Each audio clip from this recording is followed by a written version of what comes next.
All right, moving along here, making some pace. This is my next one. Okay, when it says he died, was buried, and rose again, according to the scriptures, what scriptures talk about burial and resurrection in accordance with prophecy? I see the died part being hung on a tree and so forth, but can't find the others. So when you're looking in the Old Testament, Pastor Steve, and Jesus made claims that he was going to rise again. He's speaking to the disciples and that type of thing. What Old Testament passage is he tying that to? Let me give you a couple. So you have the story of Abraham and Isaac and the offering up of Isaac as a sacrifice. And as you go through and you look at the passage, it's typical in the sense that Abraham is a type of the father, and Isaac is a type of the son, born by miraculous birth. You know, that whole thing. Being offered up as a sacrifice. When you get to the end of the story, you know, Abraham travels 3 days to get to Mount Moriah, and when he gets there, there is his son and 2 other guys that are with him. And when they get to the mountain, the father and the son go further than the 2 other guys. There were 2 guys that died with Jesus on the cross. The father and the son go farther than the 2 other guys. The son is carrying the wood up on his shoulders.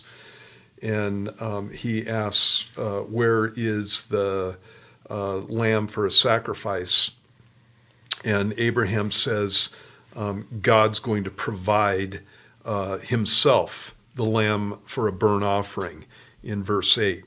Well, when you get to the end of the whole thing, he's about to sacrifice his son, and an angel calls to him. The angel of the Lord calls to him and says, don't lay your hand on the lad. And he says, I know that you fear God, since you've not withheld your son, your only son, from me.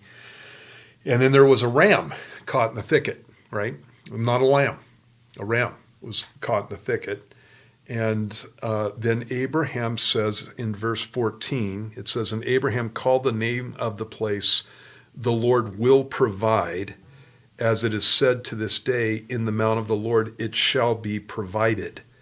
Then the angel of the Lord called to Abraham a second time out of heaven and promised him, again, what's called the Abrahamic covenant.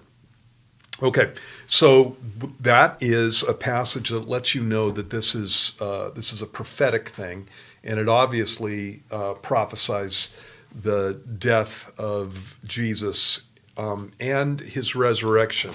And here's how the resurrection comes in.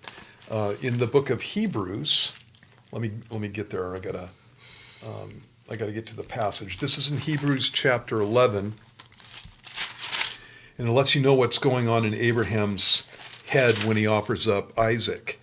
It says, by faith, this is verse 17 of Hebrews chapter 11, by faith Abraham, when he was tested, offered up Isaac, and he who had received the promises offered up his only begotten son, of whom it was said, in Isaac your seed shall be called. And then listen to this. Concluding that God was able to raise him up even from the dead, from which he also received him in a figurative sense. Okay? And so what Abraham was thinking was that he was going to have to offer up his son as a sacrifice. And then after that, God would raise him from the dead, because God had told him that in Isaac your seed will be called. In other words, Isaac was the promised son, and that's where all the promises of descendants were going to come from. And so Isaac had to live. And this is what that lets you know.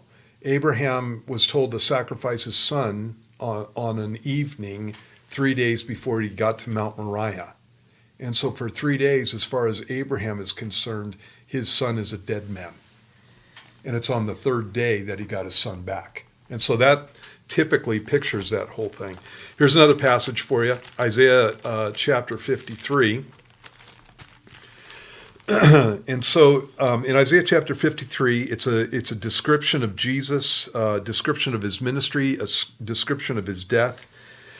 It says in verse 5, he was wounded for our transgression, just literally pierced through. He was bruised for our iniquities, crushed is the word that's used there.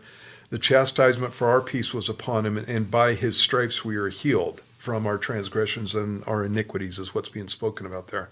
It says, all we like sheep have gone astray. Verse 6, we have turned every one to his own way, and the Lord has laid on him the iniquity of us all. That's the sin bearing, right? He was oppressed and he was afflicted, yet he opened not his mouth. That's Jesus before his trials. He was led as a lamb to the slaughter, and as a sheep before its shearers is silent, so he opened not his mouth. He was taken from prison and from judgment, and who will declare his generation? For he was cut off from the land of the living. There's his death.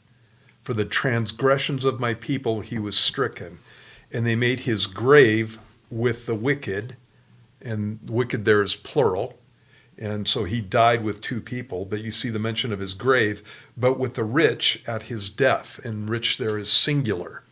And so Jesus was buried in a rich man's tomb because he had done no violence, nor was any deceit in his mouth. And so you see the grave and death there, talking about Jesus' burial. Yet it pleased the Lord to bruise him.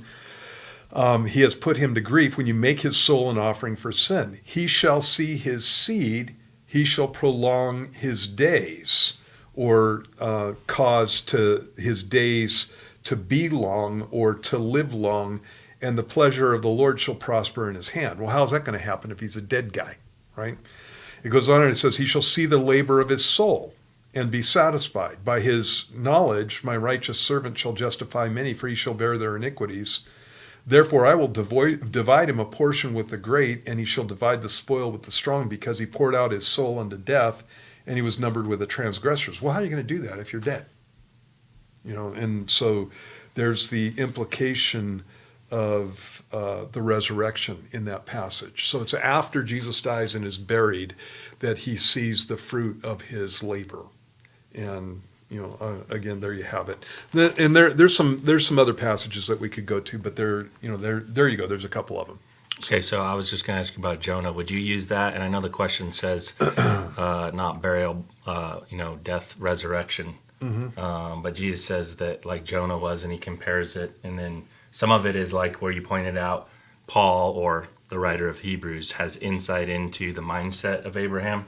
Yeah. The illusion of Jonah in his being devoured by a whale, considered dead, and then basically whale vomited up, which could be a resurrection type. Yeah, that's again typical in the sense of being a type. The issue that I would have with that in going through the Old Testament is if I'm just reading the story of Jonah, I'm not getting any insight into the fact that there's a Messiah coming who's going to die and be raised from the dead. Right. And so our understanding of Jonah is tempered by what Jesus said about the story of Jonah. So it's not till Jesus comes that you can look at the passage and see that. Sure.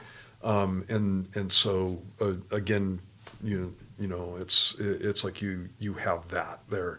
And so it's what I like to do when I'm looking in Old Testament passages is I like to find a passage that is clearly makes no sense. That's what Hebrews 53 does. It makes no sense unless there's a resurrection, right? Because there's no way to see that stuff. And again, unless you have a resurrection. So, right. Okay. Yeah.